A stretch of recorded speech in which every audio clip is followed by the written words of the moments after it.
¿Qué tal? ¿Cómo están? Bienvenidos. Iniciamos aquí nuestro tiempo para la entrevista, para el análisis. Hoy lo vamos a hacer con una periodista española, analista político que ya conocerán, que ya ha estado con nosotros también en el Venezolano TV España y es la subdirectora del periódico digital Es Diario, Anaí Martín. Ya saben que pueden seguir este tiempo de entrevista en nuestro streaming www.elvenezolanotv.es. Vamos a hablar del momento político tan complicado que se está viviendo en España. Ana, ¿qué tal? Bienvenida. ¿Qué hay, Javier? Un momento político súper apasionante en España, sobre todo porque no se llega a ningún tipo de acuerdo para formar gobierno. En primer lugar, te voy a hacer una pregunta muy genérica. ¿Cómo lo ves? ¿Qué apuesta haces? ¿Va a haber elecciones de nuevo? ¿Se va a llegar a algún tipo de pacto? Pues yo la verdad creo que quedan, no sé si llamar momento apasionante, porque yo creo que hemos entrado ya en una etapa, yo llamaría cansina directamente, porque si hablas incluso con la gente en la calle, está aburrida de todos los días la misma monserga, declaraciones de unos, de otros. Me preguntas qué va a pasar, yo creo que ni los propios, bueno, creo no, estoy convencida de que ni los propios protagonistas de esta historia lo saben. Yo ya no sé si confundo mis deseos con lo que realmente pienso, en el sentido que no sé si pienso que no va a haber elecciones o quiero pensar que no va a haber elecciones. A mí me parece que eso sería, desde luego, la última opción. Yo creo que el movimiento, después de terminó una etapa con la investidura fallida de Pedro Sánchez. A partir de ese momento, Rajoy creyó que iba a poder recuperar la iniciativa, pero ¿qué pasó? Que entre medias ha habido un movimiento muy interesante el fin de semana, que es ese matrimonio en régimen de gananciales, como digo yo, del PSOE y Ciudadanos, que suma 130 escaños, que son más que los del Partido Popular, con lo cual lo que ha conseguido Pedro Sánchez es seguir manteniendo la iniciativa y dejar un poco colgados de la brocha tanto a Podemos como a PP.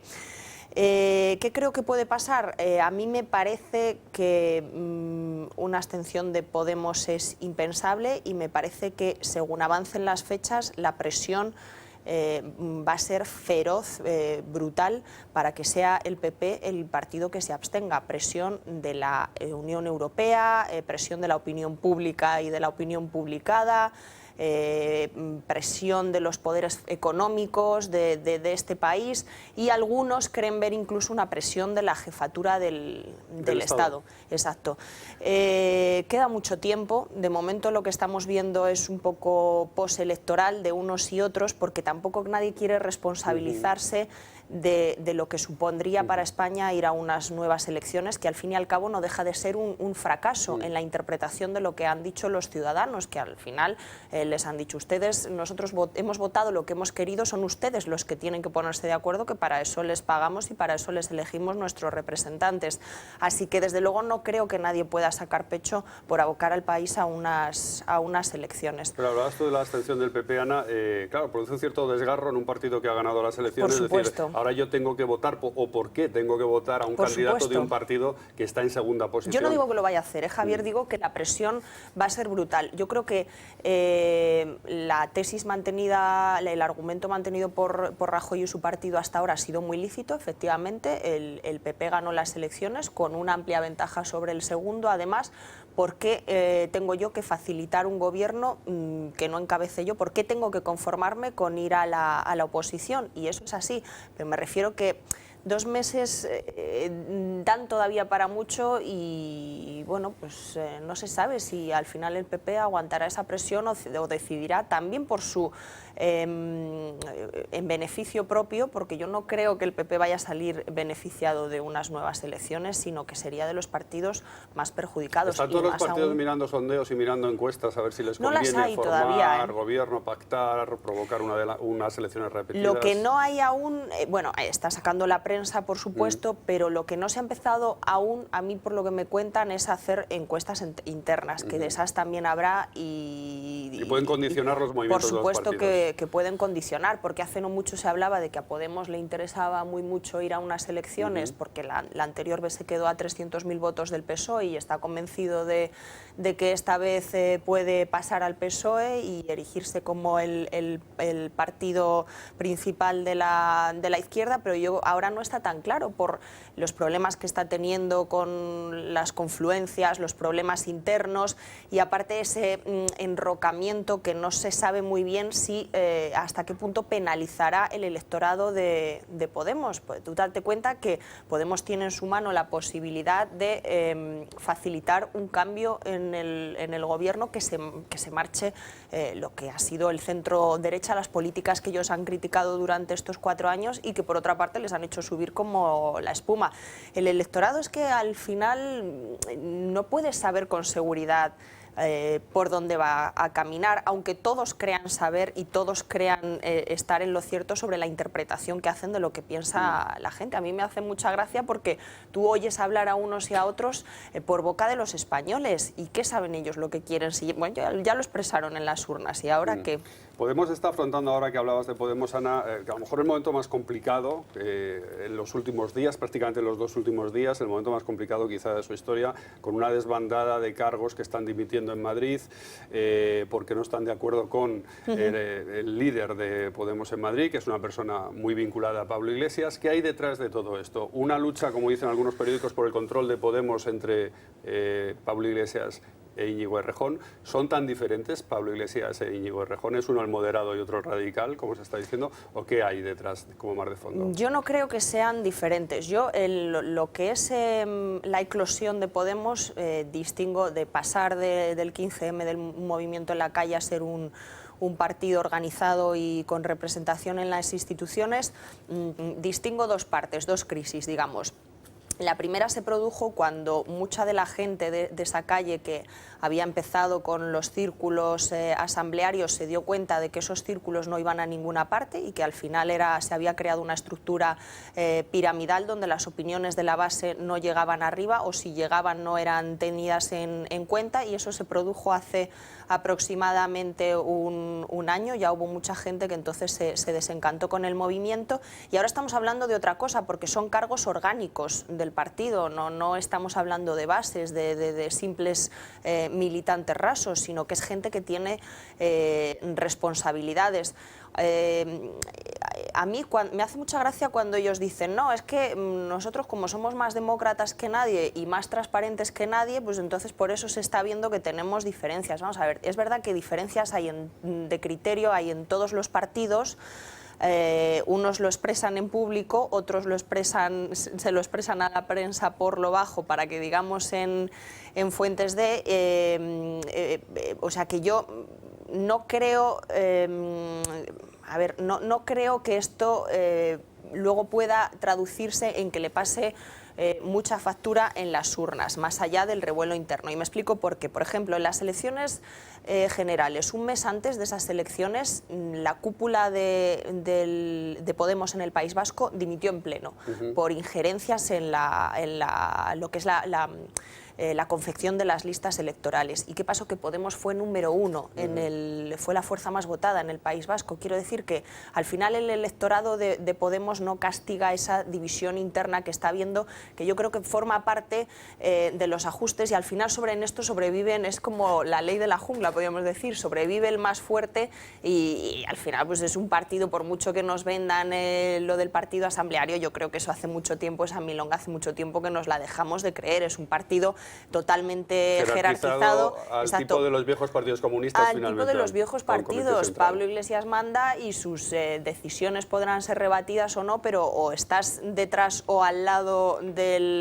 líder o no sales en la foto, como diría Alfonso Guerra. Este matrimonio entre Pedro Sánchez y Albert Rivera con Ciudadanos, que se ha reafirmado después de la investidura, parece que es un matrimonio bien avenido de momento. Sí. Claro, los de Podemos dicen, no, nosotros no, porque te has aliado con la derecha, o con la nueva derecha, o incluso con la extrema derecha, dicen, ¿no? ¿Van a ceder al final? ¿Van a ceder dependiendo también de lo que vean en las encuestas? Y abstenerse y facilitar así, si no es por el lado del PP, por el lado de Podemos, un gobierno presidido por Sánchez. A mí, por el lado de Podemos, francamente, me parece muy complicado que Pablo Iglesias ceda en esto. Yo creo que tendría... Pero Carmena más o menos también se lo está pidiendo. Sí, es verdad que puede haber algunas voces internas, pero no tanto eso. Sería, digamos, una abstención. Hay quien ve una abstención tapándose la nariz, en el sentido de mi máximo objetivo es que deje de gobernar la derecha en este país, con lo cual hago cualquier cosa para que esto ocurra.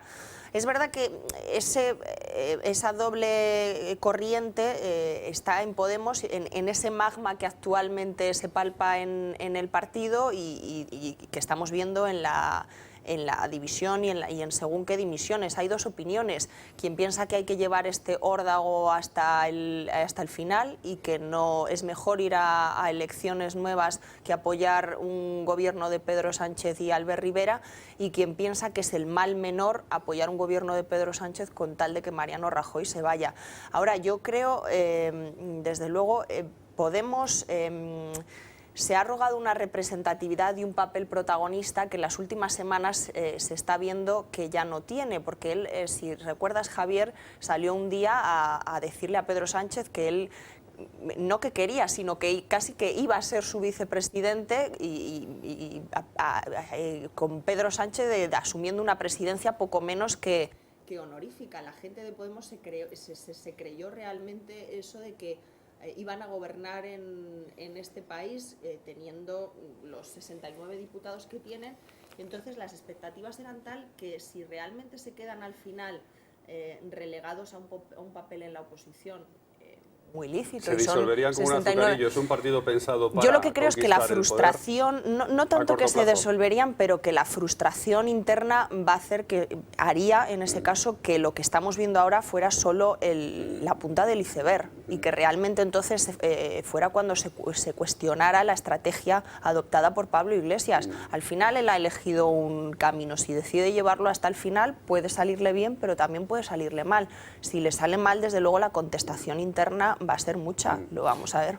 Sí que es verdad que hace un año, escasamente, Ana, se hablaba mucho de la posibilidad real de que podemos conquistar al gobierno de España, y aquí, por ejemplo, en el ambiente venezolano, en Madrid, y lo siguen alertando sobre lo que esto significa en un país y lo que les recuerda la situación y la forma de hablar, los tonos, los mensajes y la puesta en escena de Podemos con lo que era el Hugo Chávez anterior a la entrada al poder, también en esa forma de dirigirse a la gente y de plantear una serie de estrategias para introducirse en el gobierno. Ahora ya no hay ese peligro en España de que realmente Podemos llegue al gobierno.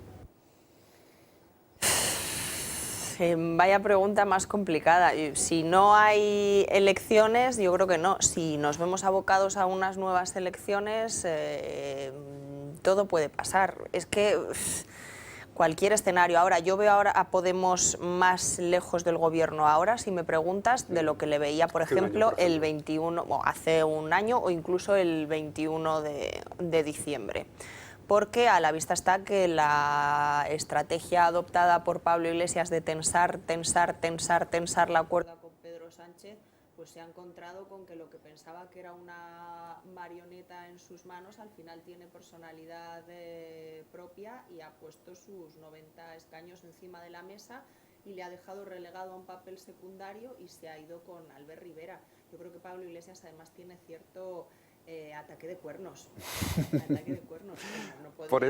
Precisamente por ese matrimonio, que se está además quedando fijado en la opinión pública entre Albert Rivera y Pedro Sánchez. Pero claro, Ciudadanos aquí también tiene una papeleta, ¿no? Porque al menos la mitad de sus votantes, al menos, procede del Partido Popular. Y claro, luego tú vas y te vas a la cama, por así decirlo, con otro, ¿no?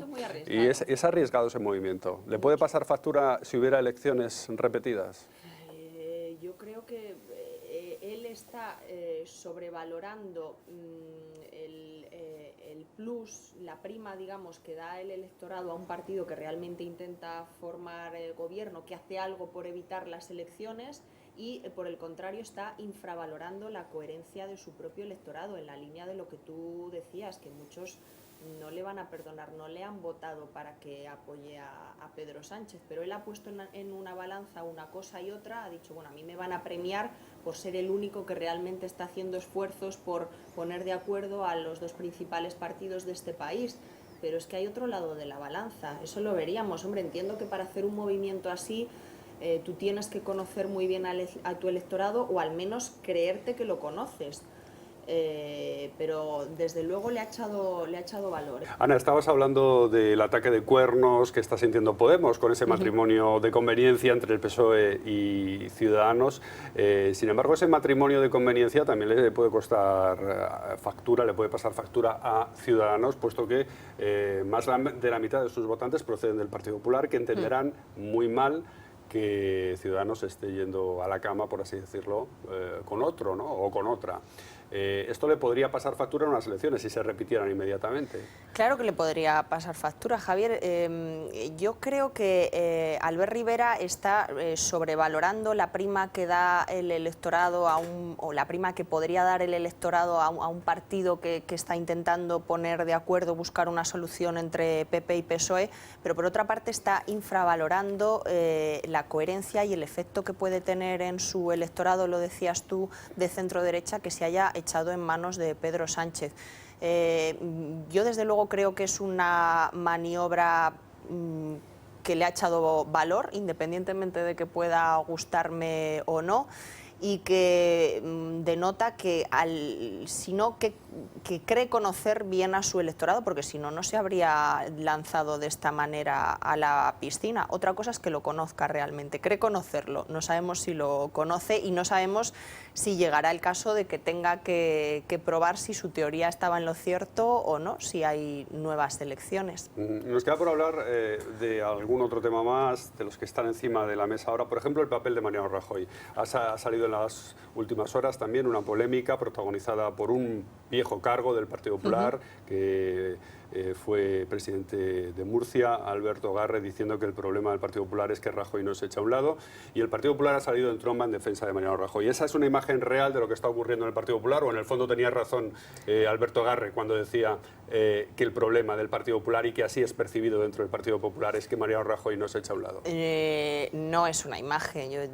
Dentro la sensación es que con Mariano Rajoy ya no van a ninguna parte. El problema es que luego tenía el partido, razón Garre con lo que decía. Yo creo que lo que dice Garre en alto lo piensan muchos por lo bajo, pero claro, Garre es una persona que está de salida, que no tiene ningún cargo en el partido y que puede hablar con toda la libertad. El Partido Popular es un partido muy leal, en el sentido de que Rajoy ha dicho que iba a posponer cualquier movimiento interno hasta que no se decida la composición del gobierno, y mientras haya una mínima oportunidad de que Mariano Rajoy sea presidente, ahí no se va a mover absolutamente nadie. Lo vimos, no solo lo vemos comité ejecutivo tras comité ejecutivo del PP, sino que lo hemos visto la semana pasada cómo aplaudió la bancada del PP el discurso de Mariano Rajoy, que yo creo además que muchas veces a los líderes les pasa que cuanto más les aplauden es que más están en su momento más delicado. Era una forma de arropar al líder. Y por otra parte pienso que no hay nada que una más que un enemigo externo, en el sentido, por ejemplo, desde la semana pasada llevamos escuchando a Albert Rivera por primera vez cambiar de tercio y pedir directamente la retirada de Mariano Rajoy, y que yo pienso que esa maniobra va destinada a conseguir el objetivo contrario, porque si algo le interesa a Albert Rivera es que Rajoy siga, sobre todo de cara a unas nuevas elecciones. Esto lo ha reconocido él en privado hasta hace 4 días. Entonces empiezo a pensar que él lo que quiere es conseguir el objetivo contrario, que es que haya un blindaje de Rajoy por parte de toda su gente y de él mismo, que se atrinchere todavía aún más, porque a Rajoy nunca le ha gustado de que desde fuera le digan lo que tiene que hacer. Pero efectivamente en el Partido Popular hay no sé si hay una especie de depresión colectiva. Lo que pasa que, claro, hasta que esto no termine de dilucidarse, hasta que no veamos qué va a pasar, si finalmente no pueden formar gobierno, pues no va a explotar, pero explotará. Y además será sonado, porque en el Partido Popular luego, cuando hay una crisis, lo hay a lo grande, y yo creo que tendrán que someterse a una catarsis y de la que nacerá un partido nuevo. No creo además que únicamente Rajoy sea el lastre, sino que creo que de la generación de Rajoy tienen que irse unos cuantos. La gente, pues al final, que ha prestado un servicio al partido durante muchos años, pero es que es un momento de cambio, es un cambio generacional, es un cambio en las formas de hacer política, si no quieren quedarse atrás. Ese momento de catarsis, lo difícil es saber cuándo se va a producir, si se va a producir antes de que haya unas elecciones generales para afrontar esas elecciones, si se va a producir después de esas elecciones generales, si el resultado no es el que se espera, cuándo se puede producir ese momento y quién pueden ser los que encabecen el Partido Popular en esa nueva situación, porque se habla de Cristina Cifuentes, de Soraya Sáenz de Santamaría, de Pablo Casado, de Alberto Núñez Feijóo. ¿Quién puede ser el que encabece el nuevo Partido Popular? Eso quisiera ser yo, porque cada uno tiene sus pros y sus contras. De momento, por ejemplo, Feijóo lo que hace es velar armas. De momento no ha dicho, porque en Galicia hay elecciones autonómicas este otoño. Hay entre medias un congreso regional para decidir si sigue siendo él el líder del partido o no. Y él de momento no se ha pronunciado. Yo creo que está un poco a la expectativa de ver qué ocurre en la esfera nacional para ver si él sigue en Galicia o no. ¿Me dices si antes o después de las elecciones? Todo dependerá de Rajoy. Si Rajoy quiere presentarse a unas nuevas elecciones, yo dudo mucho que vaya a haber, vamos a ver, no podría haber una sola persona en el Partido Popular que le diga, no, Mariano, tienes que irte, sino que tendría que ser una acción colegiada de varones con cierto peso, como puede ser Cristina Cifuentes, como puede ser la secretaria general María Dolores de Cospedal, como puede ser Juan Vicente Herrera, y yo veo muy difícil, conociendo un poquito al Partido Popular, que se pudiera producir una maniobra así. Ahora, lo que veo más factible es que él reflexione, porque él además, otra cosa es que luego haga caso, pero a él le gusta mucho consultar con la gente, con una serie de ministros que tiene amigos, con gente del partido. Él pregunta mucho y le gusta informarse de cómo está la situación interna. Luego la decisión es suya, eso sí. Entonces veo más factible que él pudiera decidir dar un paso al lado y decir, no soy yo la persona idónea, pero colocar a alguien en su lugar. Que en el Partido Popular siempre se ha hecho así. Exacto, el dedazo y después de las elecciones. Al sucesor. Exacto, el dedazo para las elecciones y después de las elecciones ya un congreso nacional que ratifique el liderazgo de esa persona que dejaría. Y en toda esta situación, Ana, ¿cuál es el papel del rey? De momento el rey ha dicho que va a esperar antes de iniciar una nueva ronda de contactos, porque, como decías tú al principio, no lo ha dicho el rey, pero es la percepción que hay generalizada de que la situación es cansina y el rey lo que ha decidido es que hablen un poquito y que me traigan algo un poquito más cocinado a la hora de que yo pueda proponer otro candidato en caso de que lo proponga. Pero él puede influir de alguna manera, puede presionar, puede inclinar la balanza hacia algún lado. Bueno, eso es lo que algunos están queriendo ver en cada...